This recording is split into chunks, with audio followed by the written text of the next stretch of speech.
नमस्कार दोस्तों, बहुत बड़ी खबर निकल के आ रही है कोरोना और लॉकडाउन से जुड़ी हुई। आपको बता दें कि महाराष्ट्र में लॉकडाउन पर सियासत सीएम उद्धव ने दिए लागू करने के लिए संकेत, तो एनसीपी बीजेपी ने किया विरोध। दोस्तों अगर आपको विस्तार से इसकी खबर बताएं तो देश में बढ़ रहा है कोरोना का संकट, हर किसी की चिंता भी बढ़ रहा है। सबसे ज़्यादा खतरा महाराष्ट्र में है, देखने को ऐसा मिल रहा है, क्योंकि यहाँ आ रहे नए कोरोना के मामलों की रफ्तार काफ़ी तेज हो रही है और साथ ही बेकाबू हो गई है। अब ज़्यादा सख्ती भी बढ़ गई है, लेकिन संपूर्ण लॉकडाउन की संभावनाएं भी पूरी तरह से बढ़ी हुई हैं। बीते दिनों में मुख्यमंत्री उद्धव ठाकरे ने इसके संकेत भी दे दिए थे, लेकिन अब पूर्ण लॉकडाउन के खिलाफ आवाज़ भी उठ रही है। दरअसल महाराष्ट्र में बीते एक हफ्ते में ही 1 लाख से अधिक मामले सामने आ चुके हैं। ऐसे में कई जिलों में अपने स्तर पर पूर्ण लॉकडाउन लगा दिया गया है। संकट को देखते हुए मुख्यमंत्री उद्धव ठाकरे ने राज्यों के अधिकारियों को पूर्ण लॉकडाउन के ऑप्शन खुले रखने के लिए निर्देश दे दिए थे और साथ ही उद्धव का कहना है कि राज्य में लोग गाइडलाइंस का पालन अगर नहीं कर रहे हैं तो लॉकडाउन को आगे बढ़ाया भी जाएगा। अगली बड़ी खबर निकल के आ रही है दोस्तों, प्रधानमंत्री मोदी से जुड़ी हुई। आपको बता दें कि तमिलनाडु में बोले मोदी, महिलाओं का अपमान करना कांग्रेस और डीएमके की संस्कृति है। दोस्तों अगर आपको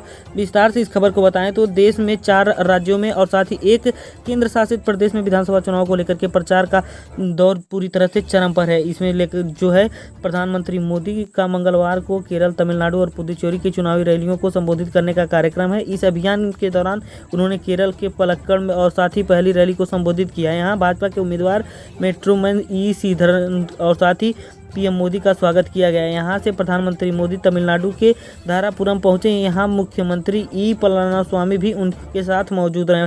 प्रधानमंत्री ने जनसभा को संबोधित करते हुए कहा कि आने वाले कुछ दिनों में तमिलनाडु नई विधानसभा के चयन के लिए मतदान करेगा। साथ ही एनडीए परिवार राज्य के लोगों की सेवा करने के लिए आपसे आशीर्वाद मांगता रहेगा। हम बहुमुखी विकास का एजेंडा लेकर के आपसे वोट मांग रहे हैं, जो एमजीआर और साथ ही अम्मा जयललिता के आदर्शों पर आधारित है। प्रधानमंत्री नरेंद्र मोदी ने आगे कहा कि एक और एनडीए का विकास आधारित एजेंडा है, तो दूसरी ओर जो है कांग्रेस और डीएमके का अपना काम बनाने का एजेंडा लेकर के कांग्रेस चल रही है। तो सोचना आपको है कि आप किसको अपना मत देना पसंद करेंगे। अगली बड़ी खबर निकल के आ रही है दोस्तों, राहुल गांधी से जुड़ी हुई। आपको बता दें कि राहुल गांधी से बच करके रहे लड़कियां, क्योंकि केरल के पूर्व सांसद का विवादित बयान आया है। दोस्तों अगर आपको विस्तार से इस खबर को बताएं तो चुनाव में नेताओं के बीच जुबानी जंग के दौरान अक्सर आपत्तिजनक बयान दिए जाते रहे हैं। ऐसा कुछ ही जगह हुआ है कि केरल के पूर्व सांसद जायस ने कांग्रेस के नेता और साथ ही केरल के वायनाड से सांसद राहुल गांधी को लेकर के आपत्तिजनक टिप्पणी दे दी है और कहा है कि सिर्फ लड़कियों के कॉलेज ही जाते हैं। जायस यही नहीं रुके और उन्होंने यह तक कह दिया कि लड़कियों को राहुल गांधी से बच करके रहना चाहिए, क्योंकि उनकी शादी भी नहीं हुई है। जायस केरल विधानसभा चुनाव के मद्देनजर सीपीएम नेता हैं और साथ ही एम मनी के समर्थन में जनसभा को संबोधित करते रहे हैं। जायस के इस बयान पर अब संग्राम छिड़ गया है और साथ ही कांग्रेस ने चुनाव आयोग से शिकायत करने की तैयारी भी कर ली है। जायस ने कहा था कि राहुल का चुनावी कैंपेन यह है कि वह लड़कियों के कॉलेज में जाएंगे और साथ ही वहां जाकर के लड़कियों को झुकना सिखाएंगे और साथ ही मेरे प्यारे बच्चों, उनके आगे मत झुको और सिर्फ खड़े ही रहो, क्योंकि यह शादीशुदा नहीं है। जॉर्ज ने कहा है कि इडुक्की के निर्दलीय सांसद रह चुके हैं और साथ ही केरल के मंत्री एम मणि भी उस वक्त को मंच पर ही मौजूद थे जब वह जायस ने यह बयान दिया। वहीं अगर आपको बताएं तो कैमरा में भी यह जो है इनका विवादित बयान पूरी तरह से कैप्चर हो गया और लोग इसमें हंसते हुए भी दिखाई दे रहे हैं। राहुल गांधी के खिलाफ आपत्तिजनक टिप्पणी से नाराज कांग्रेस ने केरल की इकाई के पूर्व सांसद पर हमला साधा और कहा कि इससे साफ है कि सीपीएम और आईएम को विधानसभा चुनाव में आप अपनी हार का एहसास हो गया है। इसके पूरे वाकये का वीडियो ट्वीट करते हुए उन्होंने जायस के विवादित बयान की निंदा भी की। अगली बड़ी खबर निकल के आ रही है दोस्तों, बैंकों से जुड़ी हुई, जो कि बहुत बड़ी खबर है। आपको बता दें कि अप्रैल में 15 दिन बंद रहेंगे बैंक, के साथ ही सही वक्त पर निपटाने अपने अकाउंट से जुड़ा हर काम। चूक गए तो मुश्किल हो जाएगी, क्योंकि 15 दिनों तक बैंक नहीं खुलेंगे। दरअसल पूरा मामला क्या है आपको बताते हैं। अप्रैल से नए वित्तीय वर्ष की शुरुआत हो रही है। इनकम टैक्स, बचत और साथ ही बैंकिंग से जुड़े कई कामों में बदलाव होंगे अप्रैल में। अगर आपका जो है कोई भी बैंकिंग से जुड़ा जरूरी काम है तो आपको थोड़ा पहले से ही अलर्ट रहना होगा, क्योंकि अप्रैल में 15 दिन बैंक बंद रहेंगे। इसीलिए बेहतर होगा कि आप पहले से ही इन छुट्टियों के बारे में जान लें, ताकि आपको कोई भी काम अटक न जाए। तो आपको बताते हैं दोस्तों कि किस दिन बैंकों में कामकाज नहीं होगा। 1 अप्रैल को बैंकों में कामकाज नहीं होगा।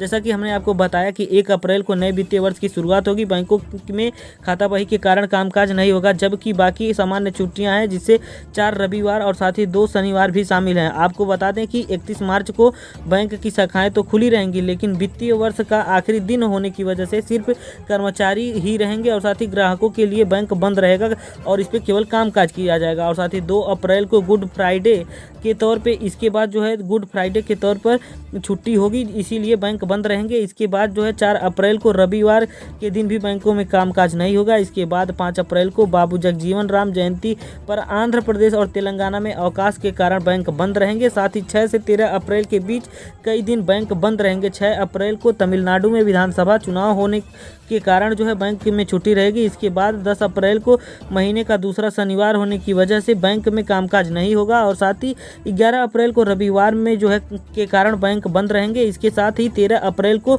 गुड़ी पड़वा तेलुगु नववर्ष दिवस यानी कि उगादी महोत्सव होने के कारण बैंक बंद रहेगा।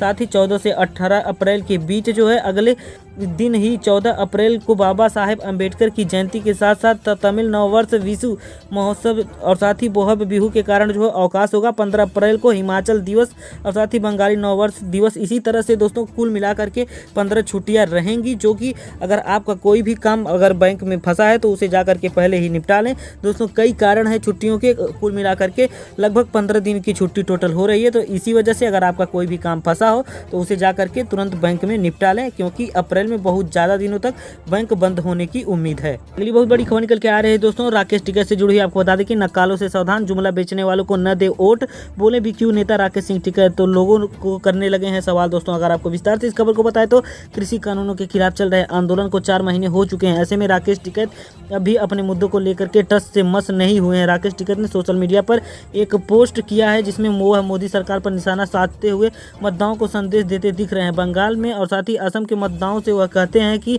नक्कालों से सावधान। बंगाल और साथ ही असम में सम्मानित मतदाताओं जुमला व झूठे लोगों को, सपने बेचने वालों को वोट न दें। और साथ ही उन्होंने ये राकेश टिकैत ने अपने एक अन्य पोस्ट में लिखा है कि गुजरात में किसी को भी अपना बात कहने तक की पाबंदी है, इसलिए आप थोड़ा सोच समझ करके और सोच विचार करके अपना वोट किसी को भी दें। अगली बड़ी खबर निकल के आ रही है दोस्तों शुभेंदु अधिकारी से जुड़ी हुई। आपको बता दें कि 11 साल बाद दिल्ली से आया सीएम ममता का भतीजा और साथ ही नेतृत्व करने लगा टीएमसी छोड़ने पर, क्या बोले शुभेंदु अधिकारी। दोस्तों अगर आपको विस्तार से बताएं तो टीएमसी में मुख्यमंत्री ममता बनर्जी के करीबी सहयोगी से बीजेपी में जाकर के धुर विरोधी बन चुके शुभेंदु अधिकारी ने सीएम ममता और साथ ही उनके भतीजे अभिषेक बनर्जी पर जबरदस्त हमला बोला। अधिकारी ने कहा है कि अभिषेक बनर्जी को सीएम ममता उन नेताओं पर थोपना चाहती हैं जिन्होंने पार्टी को खड़ा किया है। और साथ ही शुभेंदु अधिकारी ने कहा है कि 11 साल बाद दिल्ली से एक लड़का आकर के हमारा नेतृत्व करने लगता है। शुभेंदु अधिकारी ने आरोप लगाया कि अभिषेक बनर्जी का टीएमसी के लिए कोई भी योगदान नहीं है, फिर भी उन्हें कई बड़े नेताओं से भी ऊपर तवज्जो दी जाती है। साथ ही उन्होंने शुभेंदु अधिकारी ने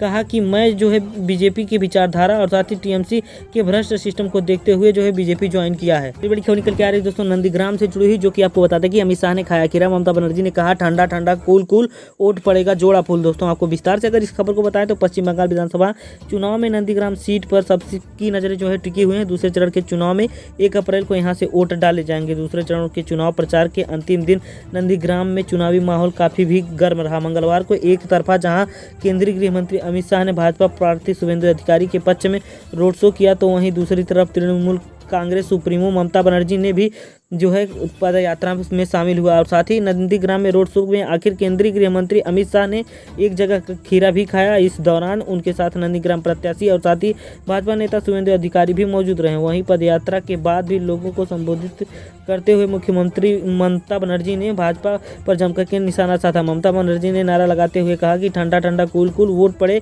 जोड़ा फूल। साथ ही जोड़ा फूल तृणमूल कांग्रेस का चुनाव चिन्ह है।